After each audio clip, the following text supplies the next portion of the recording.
Well, hello, everybody. I'm Jeff Slakey from iFiber One News Radio, the Daybreak Show, station manager there at the radio station in Shelton. And this is going to be a very good conversation, detailed conversation about the reopening of schools in the Shelton School District. And that is going to be starting on Wednesday, September 2nd is the first day of school. On this conversation here today, Dr. Alex Apostle from the Shelton School District. He's the superintendent, and the director of curriculum and instruction, Kelly Neely, is here as well. So we've got a bunch of questions to go through with you two to talk about the start of the school year. It's been quite a change since March as coronavirus hit and came upon the world here.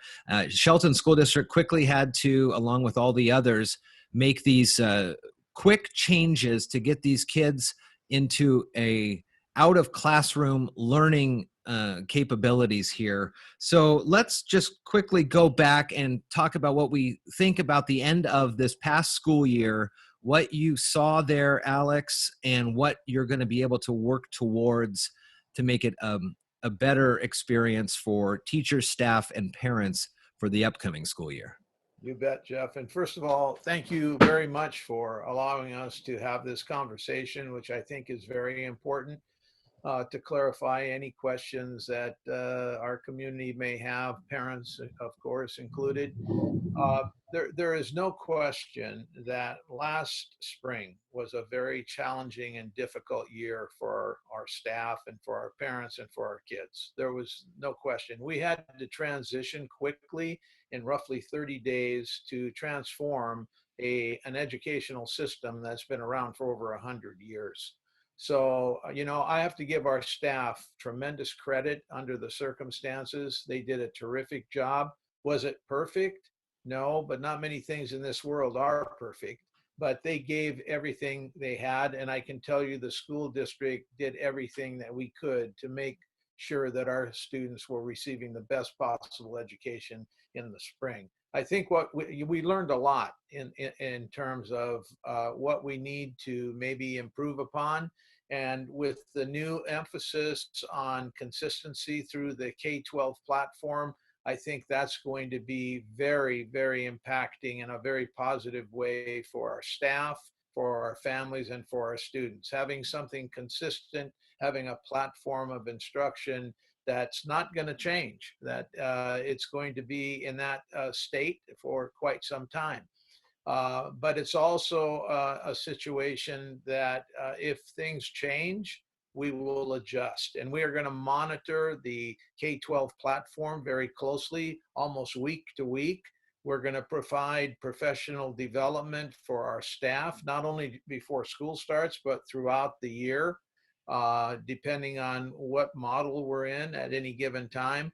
We're also, through the K-12 platform, going to be able to provide families and students with support that maybe they didn't have to that extent in the spring. So there's a lot of difference between now and the past spring. But I will tell you, based on everything that I've experienced, that our staff did everything possible in a short period of time to do the very best for our kids. Yeah, you're talking 30 days to make a big change. It was hard. it was. Kelly, let's bring you into this part of the conversation and look about what last spring showed you and what you knew you would have to address as we get ready for the start of school in just really a couple of days.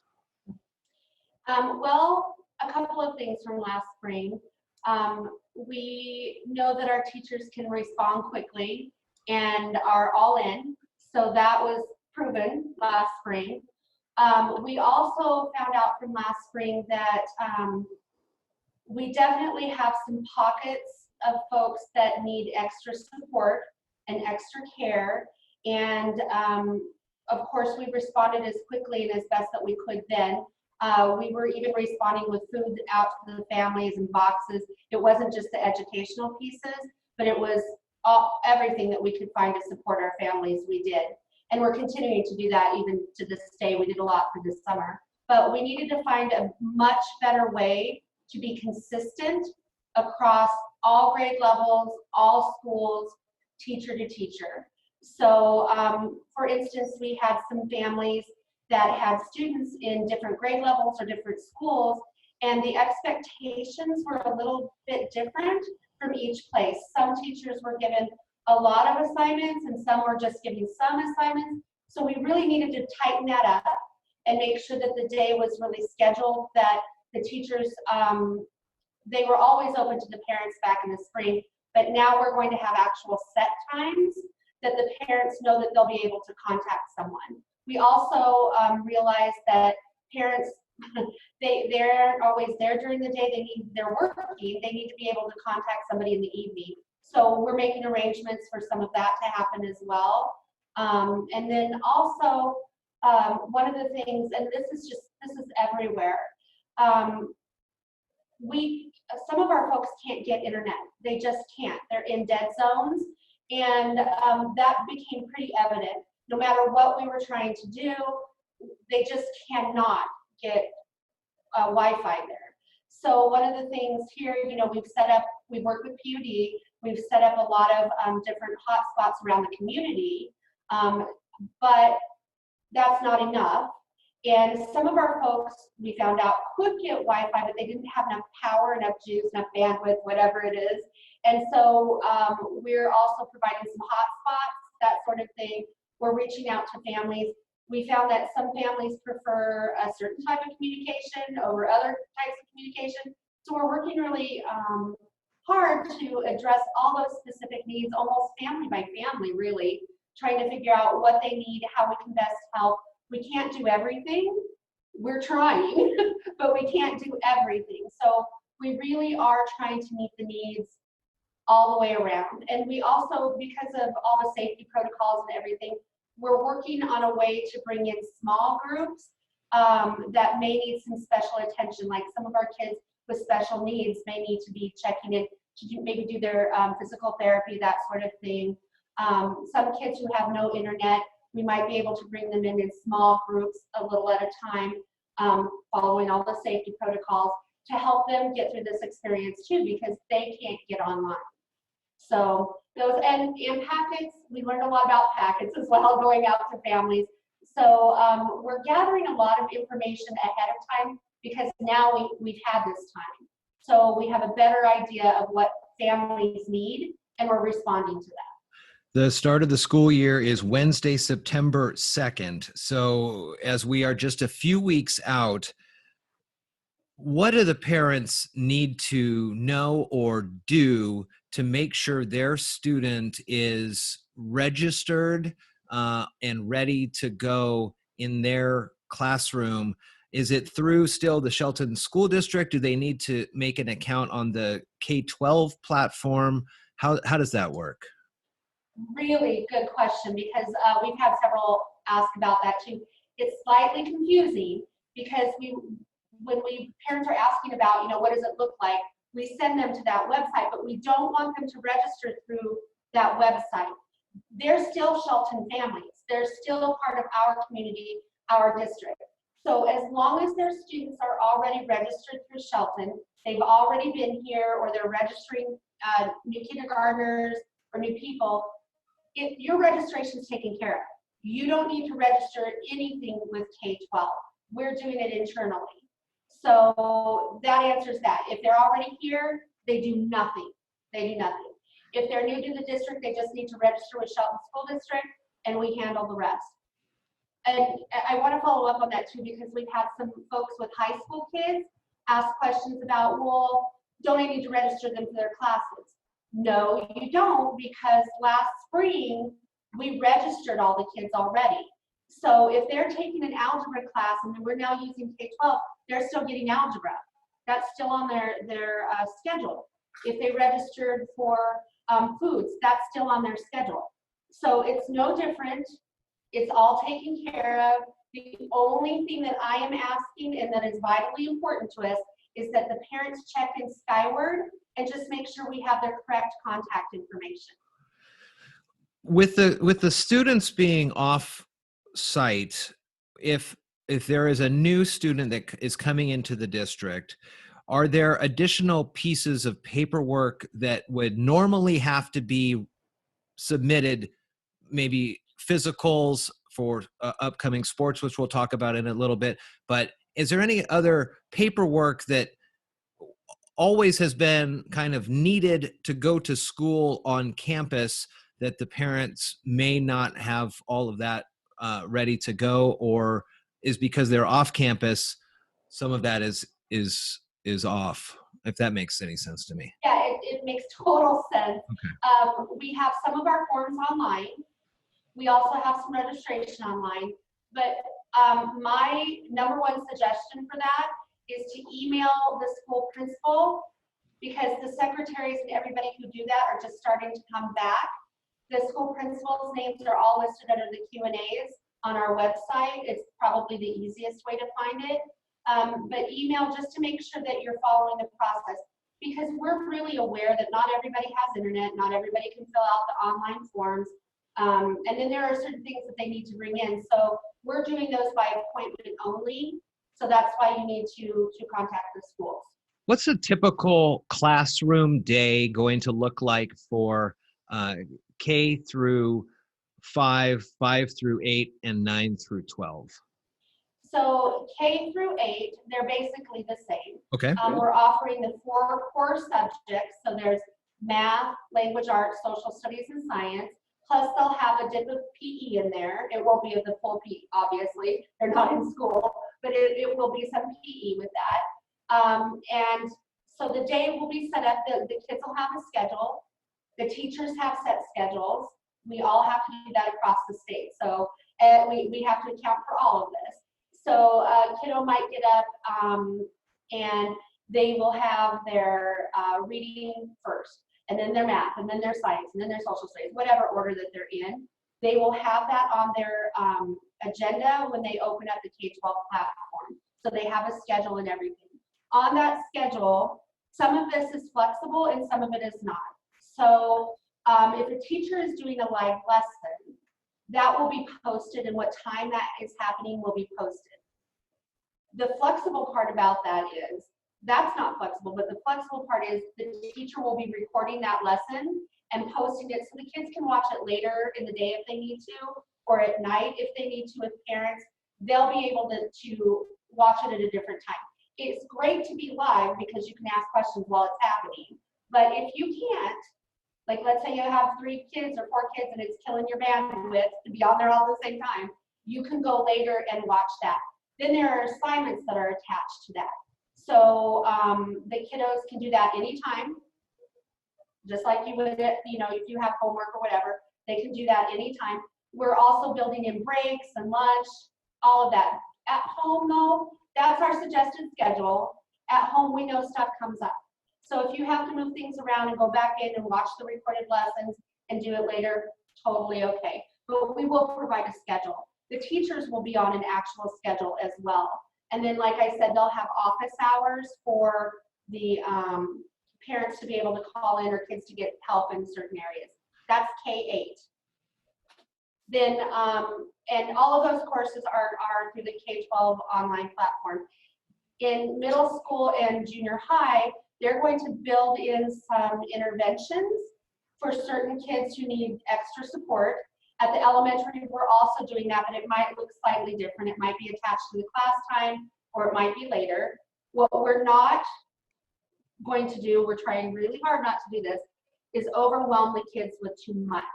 If you're at school for the whole day, but we can't expect the kids to be in front of the computer the whole day. So they will have breaks. They can move things around the way that they need to move things around. High school is a little different. They will have their 5 courses or 5 classes courses, which they normally do. And then they also have a schedule. Their schedule will look like they were just at school.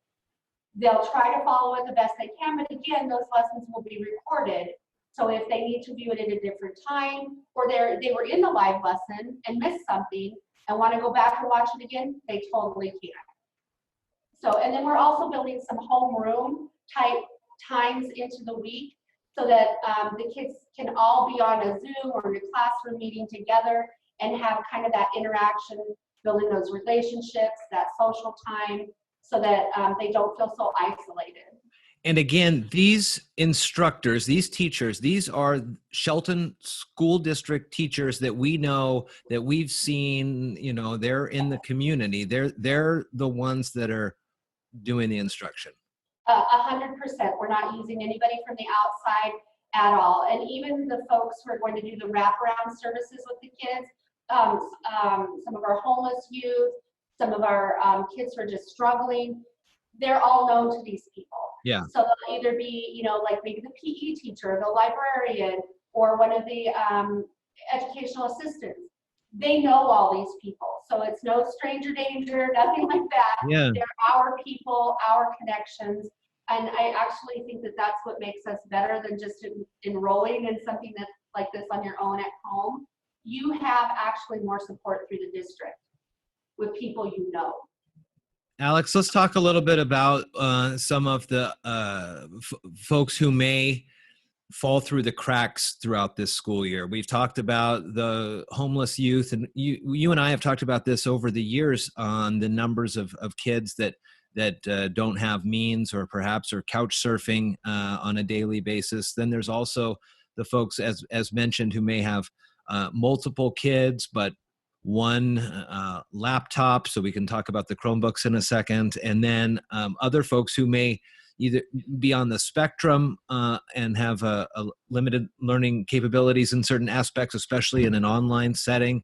How are you and the school district looking to help support all those folks so they're not being held back because of where they are, their lot in life right now? This is a huge priority in our school district. Obviously, it must be. The issue of equity, the issue of doing everything possible to reach out to students that are having issues and difficulties. I've asked the principals to enhance everything that we've done in the past in terms of connecting with students and with families. And they are putting together a very robust way of reaching parents, reaching students, using data that we already have to connect with students and to let them know that we're here for them and that we want them to be successful. And here are some ways that we're going to support you to be successful. You know, any program that we put together, it must meet the needs of all students. And our principals and our entire staff is aware of the fact that we have a huge responsibility to reach out to all of our students, to all of our families. And I'm glad you asked this question because, you know, we've come out as of July 28th and we've said that our district is going to be 100% online, at least for the time being. That could change. That could change in 30 days. It could change in 2 months. It could change in 2 weeks. But we're prepared for that transition if it should happen. But the important part that I want to communicate to parents and to our students who might be listening is that it's a 100% effort to provide the very best online education for our students. But right alongside that, we're going to have ways that we can reach students and we can bring them into the school within health and safety protocols to support them or to help them in terms of what they might need. So we're saying it's 100% online, but we also are aware that there could be hundreds of students that need special attention. And we are going to prepare for that. We're prepared in many ways right now to reach out and to bring those students in. We're going to have ways that we can transport students if they lack transportation. We're taking all those different things into account. Nutrition, transportation, to support all of our kids in making sure that they don't fall behind. Now, the other thing that Kelly mentioned was the accessibility to technology. I just heard today, and actually it was last Friday, that the federal government was sending money to OSPI, the Office of the Superintendent of Public Instruction, monies, millions of dollars actually, to the districts, school districts like us, that we could take money after we identify what those specific needs are in terms of families and students that don't have technology, that we will have money to assist us in that regard. So the federal government, the state, all of us are aware that there are instances where families do not have the ability for one reason or another to be connected. So the federal government has realized that, along with the state, and they're allocating money, and they've asked us as of today to be able to identify how many families, how many students are in that predicament. And then based on that, they will try to allocate funds to remediate that problem.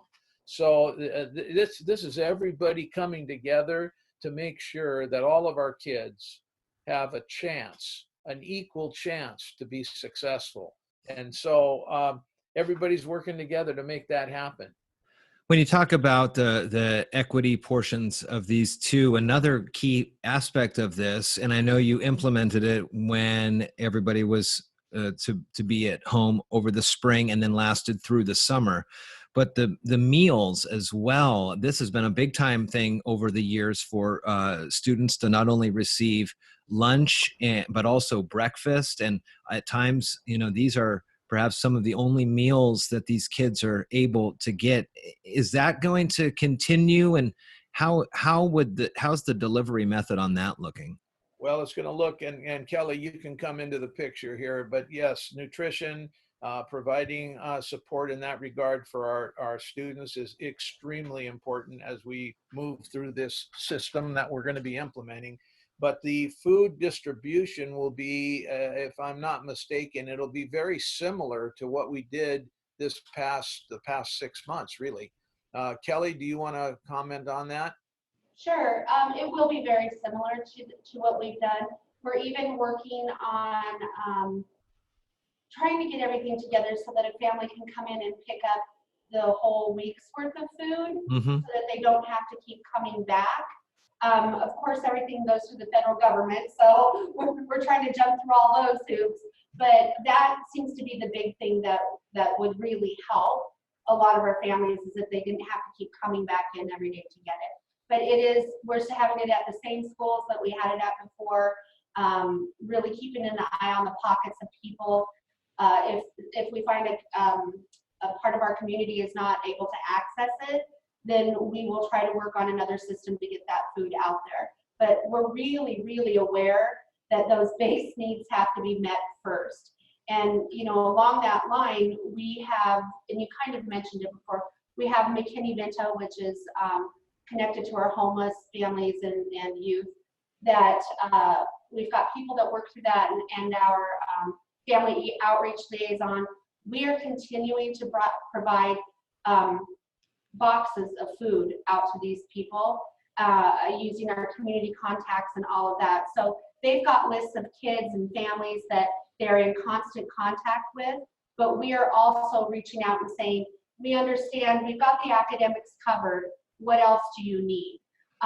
Betty Yu is one of our people that works for it, and she applied for a grant and we won it. It was a competitive one, gave us $20,000 more to be able to go out and buy things like toothpaste, deodorant, soap, any kind of thing that the family needed. We're trying to provide, and we're going to continue to provide that. The one thing that families could do right now to help us help them is to make sure that they fill out the survey that's currently online, because that asks some very specific questions about communication and how we can reach them, and if they have the required internet, computers, all of that sort of thing. And we're making a list out of that. We have our old one, but we really want it to be up to date. So if they could just fill out that survey, go to the district website, it's your school website, it's there, and it'll be open, I think, through Monday or Tuesday. A lot of this part of the conversation we're having now deals with very personal issues, and a lot of folks may not feel comfortable reaching out and asking for that help. Is there something that you guys have built up as a measure to notice if the contact either with the parent or the child starts off strong and then starts to taper off, or a daily communication turns into an every other day communication turns into an every third day, how are you going to be able to, I guess, one, reach out and assure a family that is not perhaps comfortable saying, listen, I don't have the money to do this, I don't have the internet to do, but I need to be able to help my student. And then two, the student and family that starts to, at the beginning of the year, strong, but a few weeks in, you're noticing a lapse in attendance or something like that. So we have, one of the requirements, but our teachers do it anyway, is the outreach, and it's going to continue. They, on their dashboards too, because it's hard to keep track of 150 kids, their dashboard will tell them who's checked in, when they've checked in. So we'll be watching that very closely. If that starts to fall off, we're going to jump on it right away. One of the things we were talking about today is we do have some kids who disconnect. Usually it's the older kids. They just completely drop off. They don't answer the phone calls when we're calling. You can't find them anywhere. They're not answering their emails. So we are going to have somebody here in the district that is dedicated to going out with the counselors and looking for the kids, going to their house, knocking on the door, seeing what's going on. We just simply do not want to lose any child. And so that's a priority, a huge priority for us, is to make sure that doesn't happen. There are two other things that feed into that. Our McKinney-Vento and our family liaison, they have a lot of connections in the community. They have their ear to the ground, and a lot of it comes to us through just connections. Like, oh, I see my neighbor, they're not doing well. They tell Betty, they tell Ricardo, they tell Letitia. We put them on a list, we contact them, and we're proactive about that. So we take contacts from anybody that mentions that someone has a problem or it's not looking so good for them. Alex, go ahead. I don't have to tell you this, Jeff, but Shelton has a very big heart, and so does our school district, and so do our staff.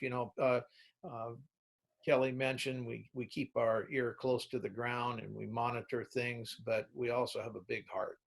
And when I've heard many teachers throughout the years that I've been here, they're worried about a particular family, or they're worried about a student, and they make individual contact. So we have the heart in our school district as well as in our community, and people talk, and they communicate with us, and they let us know, hey, so-and-so is having a tough time, they're falling behind, and we're quick to respond to that type of information. That's just the way we operate. You brought up a very important point. If something is going on in a family, or a student is having difficulty, how are we going to continue to reach out to them to bring them back into the system? And I can honestly say, based on my experience here in Shelton and working with administrators and counselors and people like Ricardo and his team, we're on the spot, and we know when people need us, and we respond accordingly. One of the things. I'm sorry, Jeff. Can I just add this? Yeah. One of the groups, a couple of the groups that we really rely on for information and contact are our tribal partners, Skokomish and Spoxon. They work with us every step of the way and have been super helpful. We work with each other back and forth.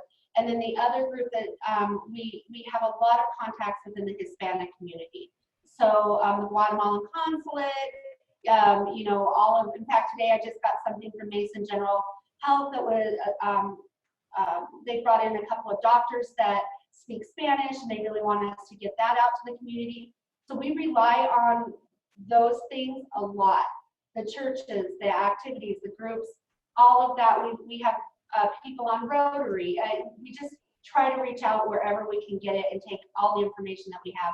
But I wanted to mention the tribes because they are very, very active with us. Yeah, for sure. We're running a little short on time here, but I do have another couple questions. One, Alex, we all have come to understand how taxing mentally these Zoom meetings, these staring at your computers can be. What is the school district going to do, or is thinking about doing, for the teachers and for the secondary staff and all the staff at the Shelton School District, to help them get through all of this? Well, that's another great question. One of the things that we're working on as we speak is the giving teachers the option of working from their individual classroom in their school building, and that could relieve stress in a number of ways for a number of our staff if they know that they can come into the school building and observe, of course, health and safety protocols to the max.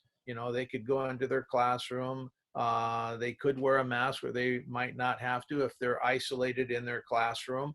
But giving teachers the technology and the support that they need is going to be very, very important. Some teachers may say, I feel real comfortable with working at home most of the time, but I may have to come into the schoolhouse other times. And we're going to be very flexible in terms of that. Basically, whatever is going to work, that's what we're going to do. I mean, there is no blueprint to what we're doing. There's no blueprint at the federal level, at the state level, or at the local level. So what we have to be is very flexible with people. And there's one thing I remember from the spring, and it was a statement that you don't hear much about anymore, but it was a statement that I truly believe in and adhere to this minute, and that is do no harm. We don't want to hurt anybody. We want to be tolerant. We want to be understanding with families, with students, and with our staff to get through this pandemic. It's going to take teamwork. It's going to take looking for the good in each other. It's going to take people to be very negotiable so that we can get through here, because the ultimate objective, this is all about our families and our kids. And it's going to take a very positive attitude to get through it. It's easy to sit back and criticize. There's going to be plenty of room to criticize in terms of our direction. Even though we've worked extremely hard, there's going to be blips on the radar screen. But we need everybody to be together. And if we're together, there's nothing that we can't accomplish. And that's our premise at this point in time. The start of the school year is coming up fast. It's Wednesday, September 2nd, and the kids will be getting back in the Shelton School District. You can find more information in the survey that was mentioned earlier at sheltonschools.org.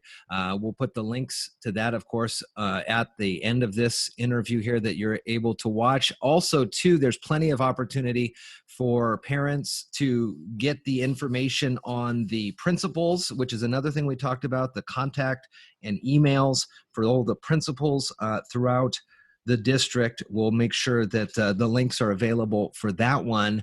It's definitely a tough time for everyone across the country. But as I talked to, again, as I mentioned, as I talked to my friends across different school districts, they all have really been impressed with the decision on the K-12 for the Shelton schools, not only for equity, but for making sure that all of the teachers will be teaching the same type of instruction across the board for everybody there. The Director of Curriculum and Instruction has been here with me today, Kelly Neely, the Superintendent for the Shelton School District as well, Dr. Alex Apostle here answering some questions. If there are more questions that you have, you can always reach out at sheltonschools.org, but I think we went through a fair amount of the ones that were the mains. Is there anything else in the last minute or so both of you want to wrap up here? Well, Jeff, number one, I want to thank you for putting this together. You did an excellent job. You continue to communicate with the community, with the school district, and we appreciate you and all your efforts that you put forth every single day to keep people informed. And this format is something that I would like to continue in addition to our regular weekly radio show. But I'd like to just be on Facebook with you or others to continue to communicate. Communication is a two-way street. We all know that, but communication right now is extremely important as we move forward, because, you know, there are rumors and innuendo, and I want people to have the facts. And whatever that's going to take to do that, I'm willing to do that as your superintendent of schools.